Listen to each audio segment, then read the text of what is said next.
जोंनि 11 नं सिरांदुवार बियाबाव मोनजिथा प्राइमारि दं आरो मोनगुथा भिसिडिसि दं।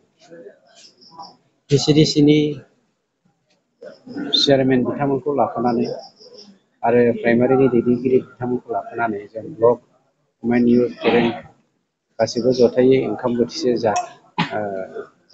जानायनि मुङाव बा प्लेन भोज जानायनि मुङाव पार्टि हिसाबैनो देरहानांगौ आरो बे बिथांखिजोंनो जोङो खामानि मावनांगौ बेखौनो ओरैनो जिरायना सावरायनाय जादों। बाखि जेबो उद्देश्य गैया।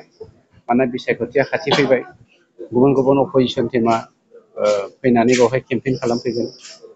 बेफोरनिफ्राय जोङो माबायदि एलार्ट थानांगौ, रायजो राजानि खाथियाव माबोरै जोङो जोंनि माबाखौ उद्देश्यखौ जोङो बा जोंनि थांखिखौ लांनांगौ बेफोरखौ लानानै सावरायनाय जादों।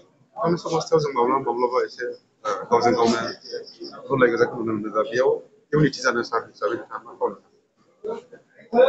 मानसिया बयबो अख्राङाव गाखोनो लुबैयो, सिमांखौ नुनांगौ। नाथाय सोरनिबा सिमांनि थाखाय पार्टिनि बिथांखि, पार्टिनि कनस्टिटिउसन, पार्टिनि प्रिन्सिपालखौ जों मालाबाबो जों संहार खालामनो हाया। सोरबाया गावनि प्रिन्सिपालखौनो पार्टिनि प्रिन्सिपाल होननानै सानदोंब्ला बे बिथांनि खोन्था, खिन्थु सोरनिबा खाथियाव पार्टिया मालाबाबो खर' गंग्लाया। सानजाहा माखासे बिटिआरनि जिखिनि दफाफोर दं, बेजों लोगोसे गामिफोर हाबफानायाव दा बिटिआर हिसाबै माखासे मोबिलाइज खालामनायखौ जों नुनो मोनो। बिपिएफआ बेवहाय केम्पेइन खालामनो थांनो लाजिनांगौ।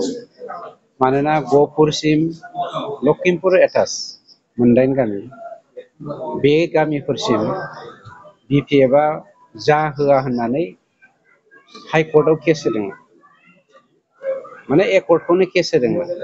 गतिके बे बिपिएफआ केम्पेइन खालामनो थांनाया लासिंसिं बाथ्रा। फैसा एसे बारा जादों, गारायदों, गारि भाराफोर गारनानै फैदों।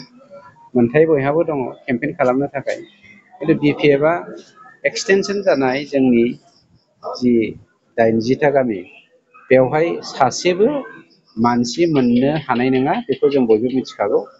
बियो दैया दैखा, गाइखेरा गाइखेरखा जेब्लायबो। गतिके फारागथिखौ बयबो मिथिखायो। केरासिनजों दैजों मालाबाबो गोरोबनो हाया। गतिके बे एक्सटेनसन गामिया जोंनि 3 बियाबाव जे हाबगोन, बेवहाय सासेबो बिपिएफआ मोनफानाय नङा।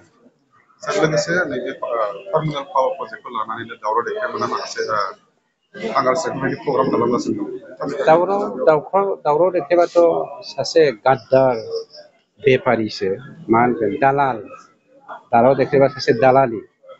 बियो जेब्ला बिपिएफनि एडभाइजार जानानै दङमोन, बिपिएफनिफ्राय थाखा जायै जोंनि हारिनि थाखाय जा खामानि मावनांगौ बेखौ मावाखैमोन। दिनै जोंनि सरकारा, जों साफ्रोमबो रिभलिउसनारि अर्गानाइजेसननि फैनाय, जोंनि थैया समाज दानायनि थाखाय जेब्लायबो गोदौलायो। बेवहाय दावराव देख्रेब बायदि सासे गाद्दार सोदोबा मा बेखौ नोंथांमोना मिथिखागौ। जोलैनि हांगारखौ गाद्दार होननानै बुङो। बेनिफ्राय मा होनगोन, दालाल बायदि सासे सुबुंनि बुंनायाव जों मालाबाबो हेव मानिग्रा नङा।